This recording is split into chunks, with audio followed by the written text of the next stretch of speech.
Kabanata 2981. Nang dumating si Wulrich at ang iba pang mga elder ng Sky Blue Sect, tumayo si Severin para salubungin ang mga bisita. Ngumiti siya at sinabi na nagpapasalamat siya sa kanila at saktong dumating siya sa tamang oras upang makapagsulong ng kanyang pag-angat. Tumawa si Felipe at sinabi na binigyan niya sila ng malaking sorpresa. Noong huling umatake ang mga Devil Cultivator, nabalitaan nilang naging celestial si Severin. Hindi pa nagtatagal mula noon at ngayon ay nasa mid-stage celestial na siya. Napangiti si Felipe habang hinahaplos ang kanyang balbas. Matanda na siya ngunit naaalala pa rin niya kung gaano kabilis umangat si Severin mula noong pumasok ito sa sekta.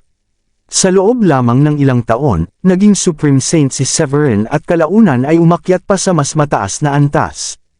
Hindi niya akalain na nalampasan pa ni Severin ang maraming saintmen sa iba't ibang sacred lands kahit noong nasa Blue Realm pa ito. Sa ilang taon lamang ay naging celestial na rin siya. Dahil sa kasikatan ni Severin sa sacred land, nakatanggap sila ng maraming benepisyo at marami ang naiinggit sa bilis ng kanyang pag-angat mula Supreme Saint hanggang Royal Paragon. Hindi napigilan ni Wulrich ang kanyang ngiti. Tumawa si Gilda at sinabi sa ama at sa mga elder na magpunta na sa party dahil magsisimula na ito. Maya-maya ay napuno ng tawanan at kwentuhan ang Enchanted Peak. Kumalat sa hangin ang amoy ng inihaw na karne. Isang taon na mula nang huling makita ni Severin si Wulrich at ang iba pa kaya masaya siya at nakipag-toast sa marami. Kahit pa uminom siya, hindi siya madaling malasing dahil sa kanyang malakas na celestial na katawan. Kinabukasan, pumasok ang sinag ng araw sa silid. Unti-unting nagmulat si Severin at nakita niyang natutulog ang kanyang mga asawa sa harap niya. Kitang-kita ang makinis nilang balat na lalo siyang napatingin. Nagising si Gilda dahil sa titig ni Severin. Inaantok pa siya at nang magising ay namula ang kanyang mukha nang maalala ang nangyari noong nakaraang gabi. Tiningnan siya ni Severin at ngumiti. Mas lalo pang nahila si Gilda sa kanya. Lumapit si Severin at niyakap siya ng malambing. Pagkalipas ng ilang sandali ay namahinga si Gilda at mabilis ang kanyang paghinga dahil sa sobrang pagkapagod at init ng pakiramdam. Sinabi ni Gilda na tumigil na sila dahil naroon din si Diane at ang iba pa.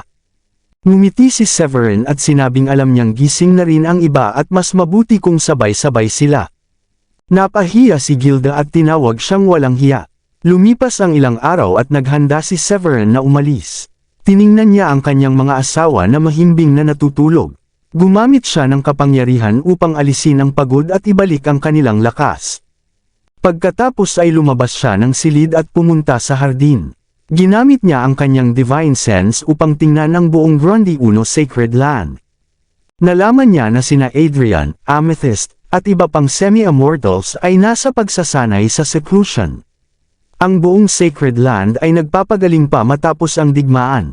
Malaki ang naging pinsala ng digmaan. Sina Mona at Cuthbert ay nagbuwis ng kanilang buhay sa labanan.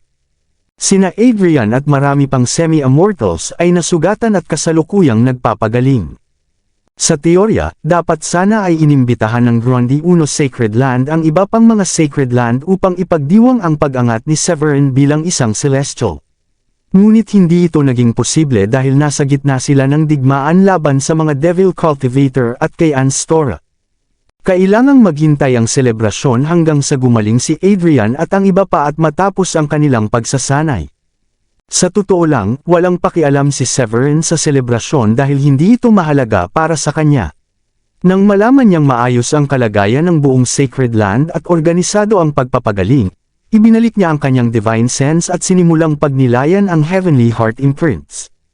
Sa isang pag-iisip, tiningnan niya ang loob ng kanyang katawan at nakita niyang ang kanyang utak ay naglalabas ng primitive aura. Ang mga putol-putol na imprints ay tahimik na nasa itaas na energy core niya. Hindi nakalimutan ni Severin ang pangako niya kay Gilda na babalik siya sa Earth upang sunduin ang kanilang anak na si Hardin. Kahit hindi niya alam ang lokasyon ng Earth, naniniwala siya na sa tulong ng Heavenly Heart Imprints at kapangyarihan ng langit at lupa sa Blue Realm ay mahahanap niya ito. Pagkatapos nito ay ipinikit niya ang kanyang mga mata at inilagay ang napakalaking enerhiya ng langit at lupa sa Heavenly Heart Imprints. Ang kanyang primal spirit ay umakyat sa kalangitan at pumasok sa origin space ng Blue Realm kung saan siya nagsimulang maghanap gamit ang kapangyarihan ng langit at lupa. Makalipas ang ilang sandali ay iminulat niya ang kanyang mga mata at nagulat. Bakit hindi niya makita ang lokasyon ng Earth? Hindi niya ito maunawaan. Sa teorya, bilang Panginoon ng Blue Realm, ang kanyang kapangyarihan ay kasing lakas ng isang complete stage celestial. Napakalakas na kaya niyang bumalik ng 2,000,000 taon sa River of Time. Ngunit hindi pa rin niya mahanap ang Earth. Isang bagay na hindi niya maintindihan. Bigla niyang naalala kung paano siya napunta sa Blue Realm. Hindi siya umakyat kundi dumaan sa sirang puwang sa Green Emperor's Tower. At wala ring mga tao na umaakyat mula sa mas mababang mundo patungo rito. Nang utusan siya ng matandang wako na pumunta sa Sky Blue Sect, sinabi lamang nito na ang lugar na ito ay isang mas mataas na uri ng space. Nang maisip niya ito, napabulong si Severin habang mukhang naguguluhan na baka ang Earth ay hindi mababang mundo ng Blue Realm kundi nasa Chaotic Sea. Ngayon na siya ang Lord ng Blue Realm, wala nang lihim sa mundong ito na hindi niya alam. Alam niya ang kapalaran at nakaraan ng bawat nilalang. Kaya rin niyang gamitin ang River of Time upang makita ang nakaraan kung paano naging celestial ang mga cultivator. Pagkatapos mag-isip, napagtanto niya na malaki ang posibilidad na ang Earth ay hindi nasa loob ng Blue Realm. Posibleng nasa labas ito, sa Chaotic Sea. Sa sumunod na sandali, ang kanyang divine sense ay dumaan sa world membrane at nakita niya ang isang malawak at magulong mundo na walang direksyon. Ang espasyo ng Chaotic World ay parang karagatan. Ang lumaragasang chaotic energy ay lumilikha ng mga alon at black hole na kayang pumatay ng celestial. Maingat, gamit ang proteksyon ng Heavenly Heart Imprints, pinalawak pa ni Severin ang kanyang divine sense. Biglang nanginig ang Heavenly Heart Imprint sa pagitan ng kanyang noo na parang may tumatawag dito. Malabo niyang nakita ang isang sirang mundo sa harap niya. Ang mundo ay may pakiramdam na kahalintulad ng celestial domain ng Blue Realm na nakita niya sa River of Time, ngunit kulang ito sa makapangyarihang presensya. Ang aura na ito. Maaari bang ito ang celestial domain, sabi ni Severin habang nanlaki ang kanyang mga mata. Ito ang unang beses na nasilayan niya ang Heavenly Heart Imprints na ganoon kalakas ang paggalaw. Ang celestial realm ay nasa itaas ng siyam na kalangitan at sa pagitan ng mga bituin. May isang marangya, makapangyarihan, ginintuan, at napakagarbong celestial palace. Isang lalaking nasa katanghaliang gulang na nakasuot ng imperial na dilaw na kasuotan at may korona sa ulo ang nakaupo sa trono. Siya ay may karaniwang hitsura ngunit may ikatlong mata sa pagitan ng kanyang mga kilay. Ang pangalan niya ay Lawrence Koch, at siya ay isang celestial king. Bigla, nagmulat ang kanyang mga mata at kuminang na parang araw. Nagbigay ito ng pakiramdam na ang kanyang paningin ay kayang magliwanag sa buong 3,000 worlds, kung saan tila may nagdiriwang sa lahat ng dako at lumilitaw ang mga prinsipyo sa kalangitan. Para bang may universo sa kanyang mga mata. Ang mahalagang mapansin ay ang kanyang ikatlong mata ay naglalabas ng banal na liwanag at may kakayahang masilayan ang kalawakan ng 9 heavens at ng celestial realm. Tila may River of Time rin ito sa loob na may gintong alon. Ang ikatlong mata ay may kapangyarihang makita ang hinaharap.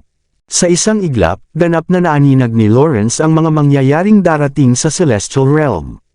Tiningnan niya ang Chaotic Sea sa labas ng world membrane at napabulong sa sarili, ito ang aura ng Heavenly Heart Imprints. Matapos ang ilang siglo, sa wakas, lumitaw na ang ikatlong piraso. Hinawakan ni Lawrence ang kanyang ikatlong mata at kinuha ang isang sirang piraso ng imprint. Ito ay kumikinang na gininto ang liwanag at bahagyang nanginginig. Naramdaman niya ang pag-vibrate nito at naghalo ang kanyang damdamin ng tuwa at takot. Kasabay ng paglitaw ng ikatlong Heavenly Heart Imprints, natitiyak niyang naramdaman na rin ito ng mga extraterrestrial mula sa ibang mundo na sumakop sa Demon Realm. Sa loob ng ilang taon, ang mga mundong nabuo mula sa mga piraso ng Blue Celestial Realm ay magsasalubong at ang mundong winasak ni Celestial Sovereign Arman ay muling magbubuo. Napahinto siya sandali at nakaramdam ng kalungkutan. Ang pagsasanib ng Celestial Realm ay parehong krisis at oportunidad para sa kanya. Matapos wasakin ni Celestial Sovereign Arman ang Celestial Realm, naging hindi buo ang 3,000 mighty principles. Ang pinakamataas na antas na kayang marating ng Celestial ay Celestial King lamang. Imposible na ang pag-angat sa Celestial Regent Stage. Maliban na lamang kung papasok ang isang Celestial King sa Chaotic Sea, ngunit ito ay lubhang delikado at puno ng mga extraterrestrial na bantay. Para itong pagpapakamatay. Ang muling paglitaw ng Celestial Realm ay isang malaking pagkakataon para sa lahat ng Celestial King at nagbibigay ng pag-asa upang maging Celestial Regent. Ngunit ang extraterrestrial ay nakasakop sa isa sa mga piraso ng Celestial Realm. Dahil dito, nababarahan ang Border Sea at hindi sila makapasok. Kapag nagsanib ang 3 piraso, mawawala ang Border Sea. Ano pa ang pipigil sa pagpasok ng mga extraterrestrial? Ano ang dapat gawin? Hahayaan bang muling magdulot ng kaguluhan ang mga extraterrestrial? Sabi ni Lawrence na nasa pagdadalawang isip. Ang huling Dark Mayhem ay nagresulta sa pagkamatay ni Arman. Kinailangan niyang gamitin ang kanyang pinakamalakas na atake upang bumili ng oras para sa lahat. Kung mangyari muli ito, sino pa ang makakalaban sa mga extraterrestrial maliban sa mga Celestial King? Habang naaalala niya ang digmaan na yumanig sa langit at lupa, lumitaw ang takot sa kanyang mga mata. Bilang miyembro ng Ancient Imperial Court, hindi niya makalimutan kung paano ginamit ni Arman ang Heavenly Heart Imprints upang kontrolin ang buong kapangyarihan ng Celestial Realm. Ang kapangyarihan nito ay halos umabot sa Celestial Regent Stage, ngunit sa huli ay nasugatan siya ng 2 misteryosong halimaw at kinailangang gamitin ang kapangyarihan ng Heaven's Will. Ang alaala ng nakaraan ay nagpatibay ng kanyang buntong hininga. Kahit lumipas ang maraming siglo, 5 pa rin lamang ang Celestial Kings. Ang extraterrestrial ay may 8 Celestial Kings at 2 halimaw na mas malakas pa sa Celestial King. Hindi niya alam kung malalampasan nila ang krisis na ito. Ang isang Celestial King ay isang nilalang na lampas sa mga panahon. Ang langit at lupa ay umaayon sa bawat emosyon nito, kaligayahan, tuwa, kalungkutan, at galit. Bigla, naging madilim ang kalangitan ng Celestial Realm. Isang hindi maipaliwanag na pakiramdam ang kumalat at nakaapekto sa maraming nilalang. Tanging ang ibang Celestial Kings lamang ang nakaramdam ng pagbabago ng emosyon ni Lawrence. Sa kabilang panig ng Chaotic Sea, hindi kalayuan sa Celestial Realm, may isang madilim at malabong mundo. Isang palasyo ang nakalutang sa siyam na kalangitan. Si Oliver Booker at si King Luther ay naglalaro ng chess nang biglang may naramdaman si Oliver at tumingin sa chaotic space. Oliver, ano ang nangyayari? Tanong ni King Luther nang may pag-uusisa. Hindi sumagot si Oliver. Ipinikit niya ang kanyang mga mata at hinawakan ang pagitan ng kanyang mga kilay. Isang nakakatakot na kapangyarihan ng mga prinsipyo ang biglang sumabog. Sa isang iglap, isang fragment na parang imprint ang lumitaw sa kanyang kamay. Nanlaki ang mga mata ni King Luther nang makita ang nanginginig na Heavenly Heart imprinted at agad niyang naintindihan ang nangyayari. Labis siyang natuwa at yumuko bilang paggalang. Binabati kita, gaya ng inaasahan mo, ang taong iyon ay may Heavenly Heart imprint. Sa paglitaw ng 3 imprints, tiyak na mangyayari ang muling pagbubuo ng Blue Celestial Realm. Sa panahong iyon, hindi na magiging problema ang Chaotic Sea para sa atin sa pag-atake sa Celestial Realm, sabi ni King Luther. Sa loob ng maraming panahon, sumuko si King Luther sa mga extraterrestrial dahil alam niya kung gaano sila kalakas. Kahit si Celestial Sovereign Arman ay hindi napigilan ang mga extraterrestrial noon. Ngayong sina Lawrence at ang iba pang Celestial Kings na lamang ang natitira, sino pa ang makakapigil sa kanila? Hindi pa kasama ang 2 misteryosong halimaw ng extraterrestrial na halos kasing lakas ni Arman. Ngumiti si Oliver at sinabi, dapat magpasalamat ka rin sa sarili mo.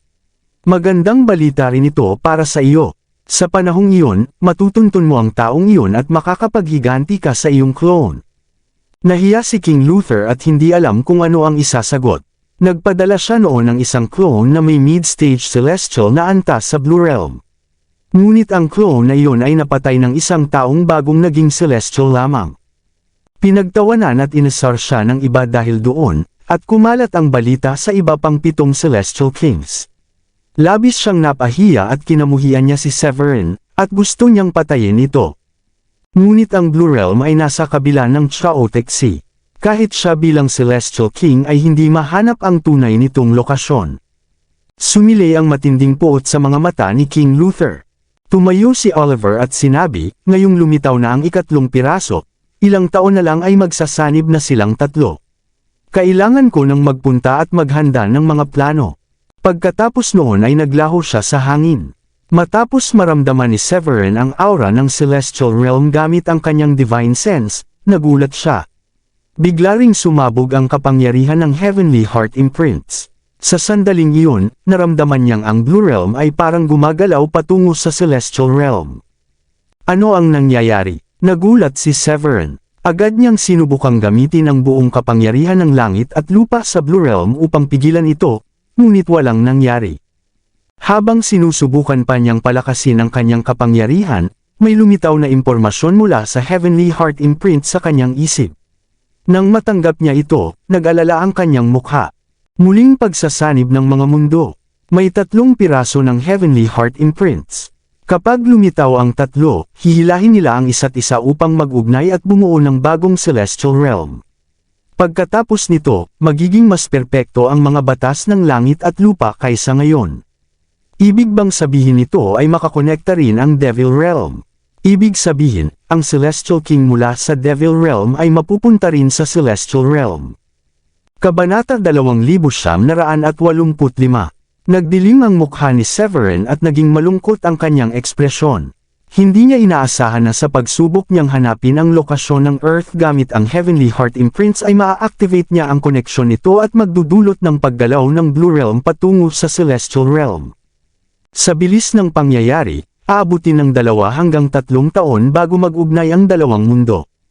Nang maging Lord of the Realm si Severin, nalaman niya ang tungkol sa digmaan noon.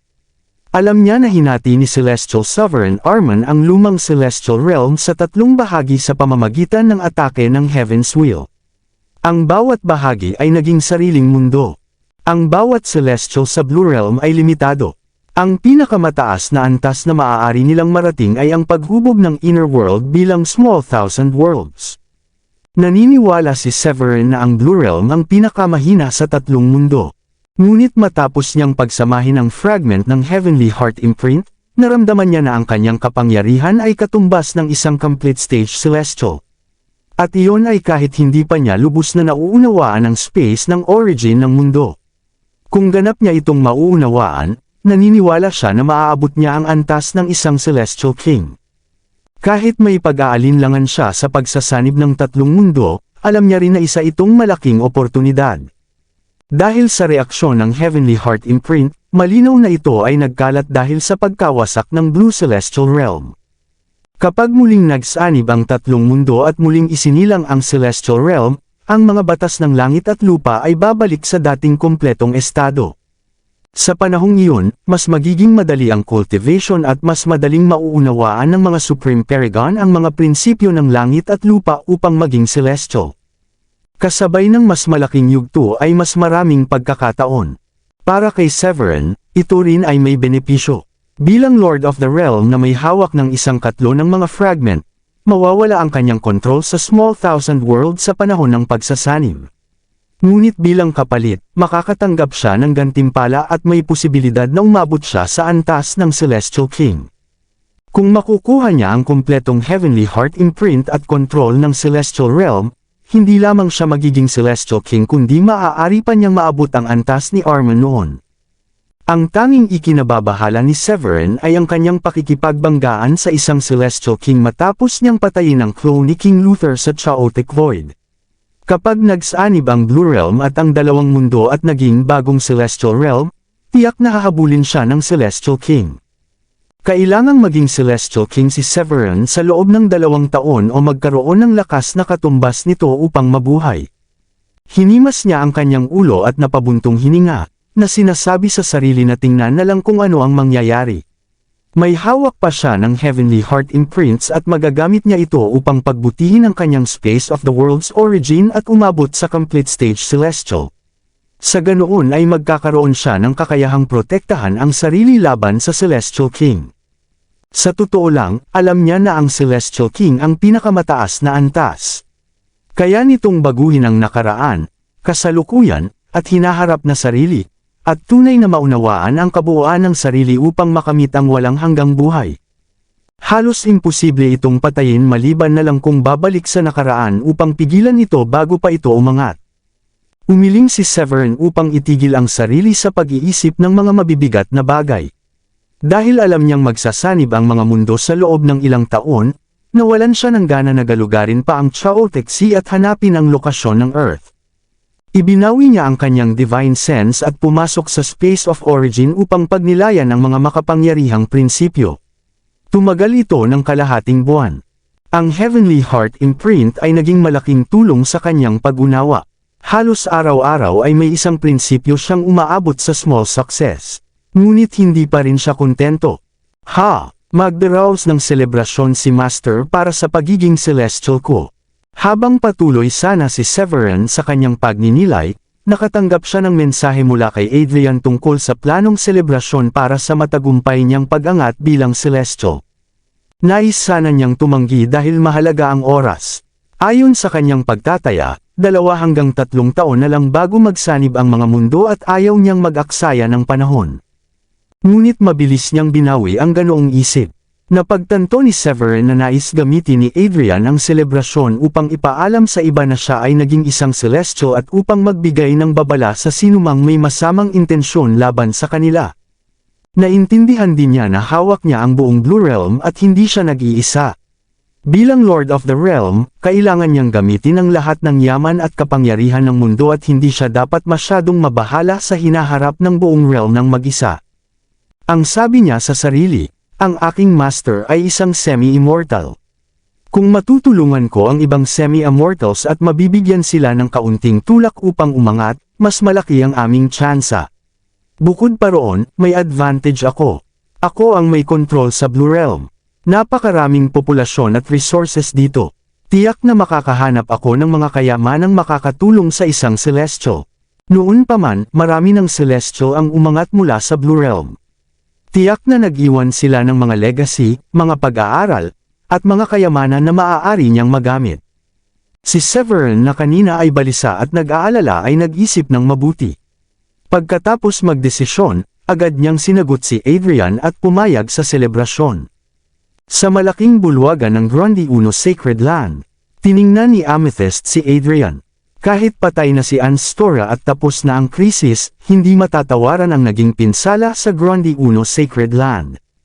Upang mapanatili ang pagiging numero 1 Sacred Land, iminungkahi ni Amethyst na ipahayag sa buong mundo na si Severin ay naging mid-stage celestial. Kasabay nito ay magdaos ng seremonya upang ipagdiwang ang kanyang pag-angat at magsilbing babala sa sinumang may masamang balak. Sa kabila ng pagkamatay ng 2 semi-immortals at maraming disipulo, nananatiling malakas at hindi basta-basta ang Grundy Uno Sacred Land. Iyon ang pangunahing layunin ni Amethyst. Matapos ang mahabang sandali, hindi nakatanggap ng sagot sina Amethyst at Adrian mula kay Severin. Nagsimulang mag-alala si Amethyst at inisip na baka tumanggi si Severin sa selebrasyon dahil hindi ito mahilig sa atensyon at pagdiriwang. Biglang dumating ang sagot ni Adrian. Binasa niya ito at nakahinga siya ng maluwag. Pumayag si Severin, sabi niya. Ang nag-aalalang si Amethyst ay nabigla at agad na napangiti ng maluwag. Napakaganda. Ito ay mahusay. Aayusin ko na agad ang plano. Agad umalis si Amethyst sa bulwagan at nagsimulang magplano. Dapat maging engrandi ang selebrasyon ito para kay Severin na kanyang junior uncle. Bukod pa rito, nakataya rin ang reputasyon ng Sacred Land. Pagkalabas ng bulwagan, hinanap niya ang mga elder at ibinahagi ang magandang balita. Pagkatapos ay personal siyang pumunta sa ibang Sacred Land upang magpadala ng mga imbitasyon. Sa mga sumunod na araw, abala si Amethyst sa pagpapadala ng imbitasyon sa iba't ibang malalaking Sacred Land, sekta, at pamilya. Mula sa malayo, makikitang ang Grundy Uno Sacred Land ay dinadagdagan ng magaganda at makukulay na dekorasyon. Lahat ay puno ng kasiyahan at pananabik. Isang umagang-umaga, habang si Severin ay nasa pagninilay sa Space of Origin, nakatanggap siya ng mensahe na nagpapaalala na araw na ng selebrasyon. Pagmulat ng kanyang mga mata, lumitaw ang 2 nakakatakot na divine rays mula sa kanyang mga balintataw. Napalibutan ang kanyang katawan ng napakaraming makukulay at maningning na mga prinsipyo. Ang naglalagablab at makapangyarihang aura ay sumabog mula sa kanyang katawan, na para siyang isang celestial sovereign, at nagbigay ng matinding pressure sa langit at lupa. Tumingin si Severin at nakita na ang pasukan ng Grundy Uno Sacred Land ay napakaabala. Dumating na ang karamihan sa mga bisita at alam niyang oras na para magpakita siya. Bago umalis, muli niyang binalikan ang plano na ginawa niya ilang araw na ang nakalipas. Pagkatapos ay tumingin siya lampas sa world membrane at sa Chaotexy upang subukang silipin ang dalawang ibang mundo. Celestial King. Tingnan natin kung paano makakagawa ng pinsala ang isang Celestial King kapag naisaayos ko ang lahat ng resources sa Blue Realm, malamig na sabi ni Severin. Sa isang pag-iisip, nawala siya mula sa Space of Origin. Sa Grundy Uno Sacred Land, puno ng kasiyahan ng malawak na plaza. Lumitaw ang mga anunsyo ng mga dumating. Lumano Gildan ng Delhi. Eight-tailed Monsteroid King ng Thunder Rachel Monsteroid. Lord Talia Messias, ang Supreme Lord ng Jade Pond Sacred Land. Parami ng parami ang dumadating na mga bisita. Isa-isang tinatanggap ng doorkeeper ang mga panauhin at ipinapahayag ang kanilang pagdating. Halos lahat ng kilalang puwersa ay inimbitahan at nagpadala ng kinatawan upang dumalo sa selebrasyon.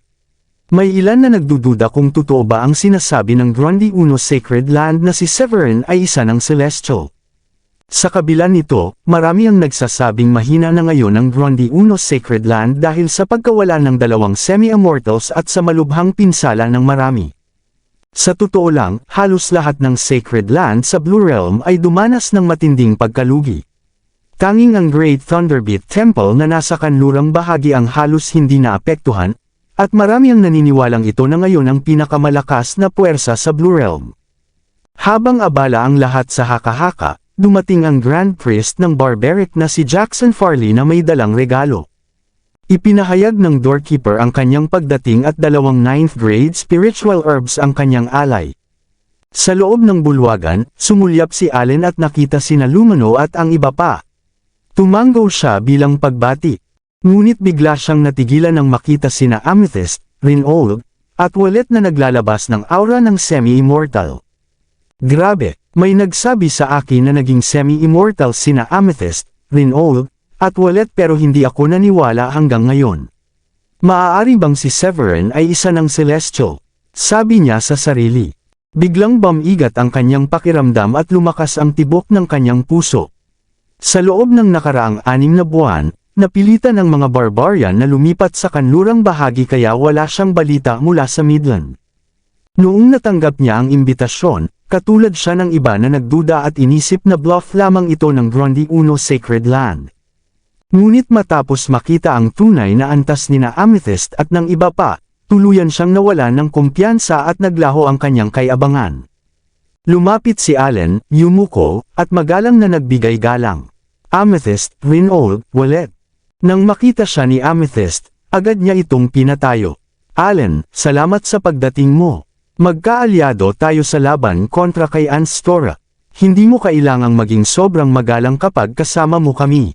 Natapos ang malamig na atmosfera at napalitan ito ng maayos at magaan na usapan sa pagitan ni Amethyst at Allen.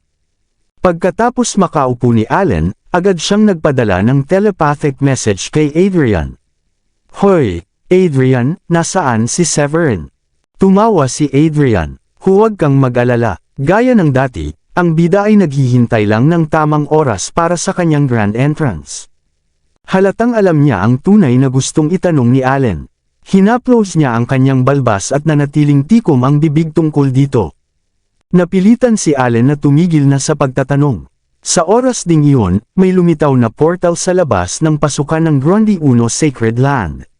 Unti-unting lumabas ang isang malaking gintong alms bowl. Sa ibabaw nito ay may dalawang monghe. Sila ay mukhang banal, mahinahon, at tila may liwanag ng pagka-Diyos. Para bang sila ay nagliliwanag ng banal na aura.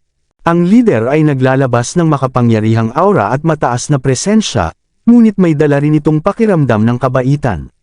May bahid din ito ng semi-immortal na aura. Ang isa pang monghe na nakasuot ng dilaw at pulang balabal ay nakatayo sa isang 9th grade lotus spiritual treasure. Siya ay may makakapal na kilay at malalaking mata, na tila kahawig ng akala Dharma. Sila ay sina Joao at Kalan, mga monghe ng Great Thunderbeat Temple mula sa West Region. Kapatid, alam mo ba kung ano ang ginagawa ng Grondy Uno Sacred Land? Tanong ni Kalan habang nakatingin sa mataong plaza. Hintayin na lang natin. Matapos ang krisis, sa siyam na pangunahing Sacred Lands, tanging ang Grondy Uno Sacred Land at Great Thunderbeat Temple na lang ang natitira. Ngunit hindi sapat ang mundong ito para sa dalawang kapangyarihan, sagot ni Joao habang umiiling. Nagningning ang mga mata ni Kalan na may malamig na intensyon. Kapatid, ipakita natin sa kanila ang tunay nating lakas ngayon. Nawalan sila ng dalawang semi-immortals at nasugatan si Adrian. Gamitin natin ang pagkakataong ito para gawing numero 1 ang Great Thunderbeat Temple sa Blue Realm. Matapos ang krisis, nakita ni Kalan na ito ang tamang pagkakataon para sa kanilang templo. Hindi sumagot si Joao, ngunit nagliwanag ang kanyang mga mata.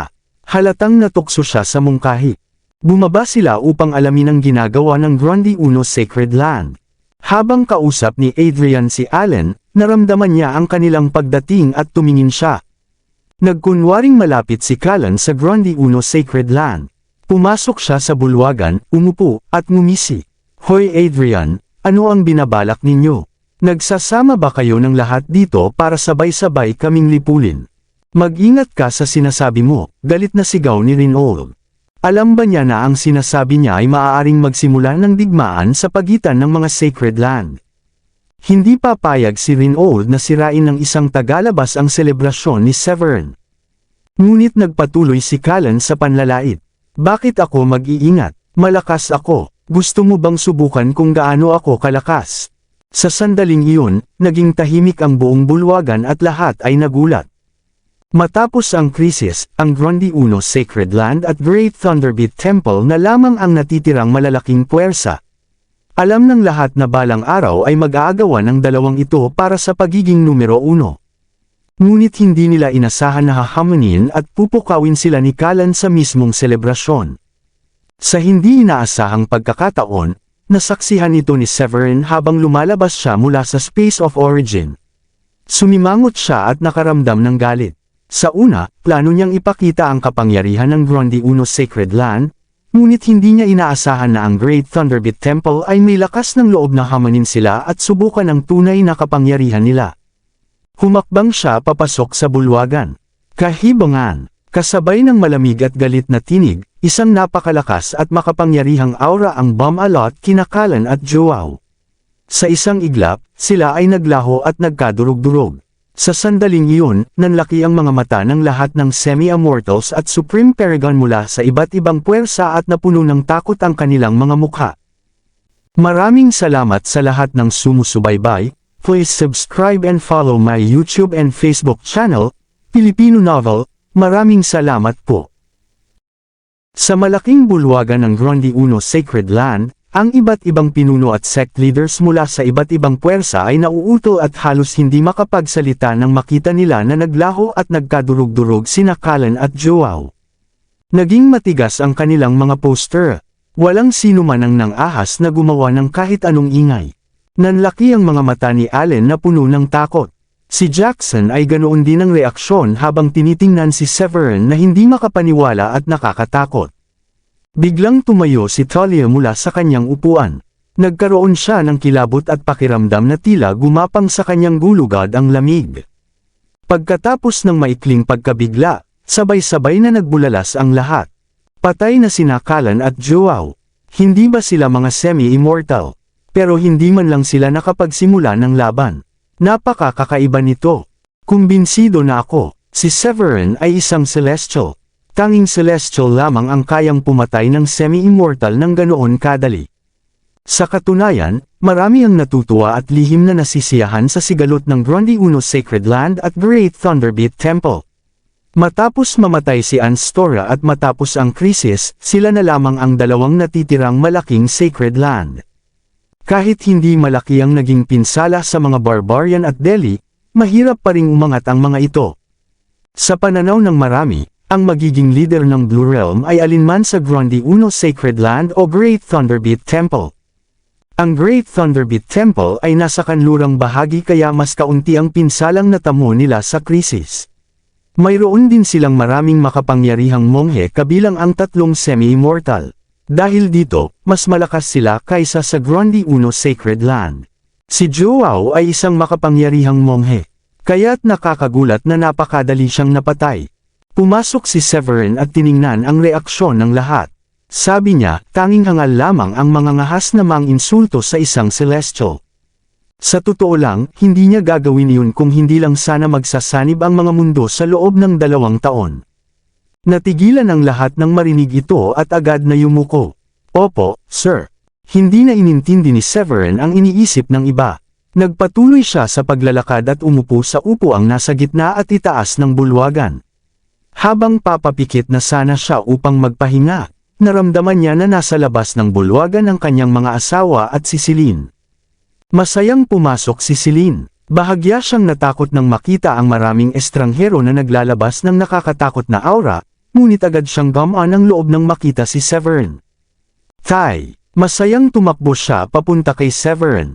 Nukulat na bata, huwag mong kalimutan batiin si Master Adrian, sabi ni Dayan habang nakasimangot ng bahagya at pinagsabihan si Celine.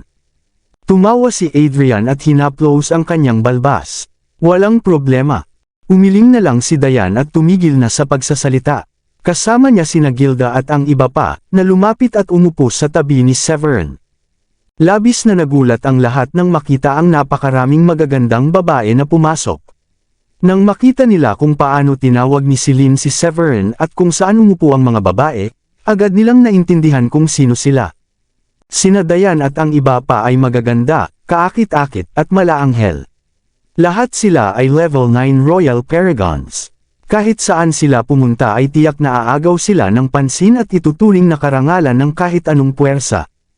Mahirap silang hindi mapansin. Lalo na si Celine na parang isang napakagandang manika, ngunit may aura ng isang level 2 Royal Paragon. Ito ay lubos na ikinagulat ng lahat sa bulwagan. Hindi napigilan ni Jackson ang kanyang kuryosidad.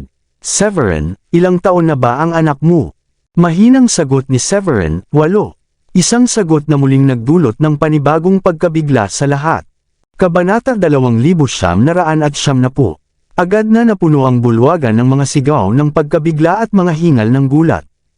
Ano? Isang 8 taong gulang na Royal Paragon. Grabe, gaano siya kagaling? Maaaring siya ba ang alamat na natural-born cultivator? Ang mga bulalas ng pagkamangha ay umalangaw at nagtagal. Wala pang nakakita ng isang 8 taong gulang na Royal Paragon. Bukod pa roon, ang kanyang ama ay isang celestial. Kung patuloy lamang si Celine sa pagsasanay, tiyak na magiging celestial din siya. Sa sandaling iyon, marami ang nainggit kay Celine. Hindi nila maiwasang hangarin na sana ay ganoon din sila kagaling at may amang celestial. Sa totoo lang, ganoon din ang naisip ni Jackson. Ngunit agad siyang natauhan at pinigil ang sarili.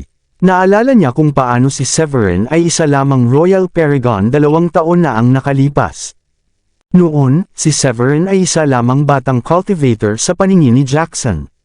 Marami pang mas magaling at mas malakas kaysa sa kanya. Ngunit sa loob lamang ng 2 taon, nasaksihan ni Jackson kung paano umangat si Severin hanggang sa maging celestial. Ngayon, kaya na ni Severin na pumatay ng 2 semi-immortal sa isang tingin lamang. Walang nakakaalam kung gaano pa siya kalakas. Si Severin ay naging taong tinitingala na ni Jackson. Si Severin ay nanatiling nakapikit at nagpapahinga, kaya hindi niya alam ang iniisip ng iba. Pagkalipas ng ilang minuto, naramdaman niyang lahat ng mga kilalang tao ay dumating na. Napagpasyahan niyang oras na. Pagmulat niya ng kanyang mga mata, isang maliwanag na liwanag ang kumislap. Ang mga prinsipyo sa paligid niya ay sumabog sa resonance. Ang mga batas sa ilalim ng kanyang paa ay tila nanginginig. Sa sandaling iyon, buong-buo niyang ipinakita ang kanyang pagiging celestial. Nang makita ito, agad na tumayo si Amethyst at lumipad palabas ng bulwagan papunta sa plaza at sumigaw. Magsisimula na ang seremonya. Nagsimula ang mga disipulo ng Gronde 1 Sacred Land na tumugtog ng mga instrumento. Umangat sa langit ang mga paputok. Inihain ng mga espiritual na prutas at espiritual na alak. Ang dating seryoso at tahimik na atmosfera ay napalitan ng masaya at masiglang selebrasyon. Nanguna si Jackson at tumayo upang mag-toast. Binabati si Severin, ang Celestial. Binabati si Severin, ang Celestial. Isa-isang nagtaas ng kanilang mga baso ang lahat bilang pagdiriwang sa pag-angat ni Severin sa Celestial Stage.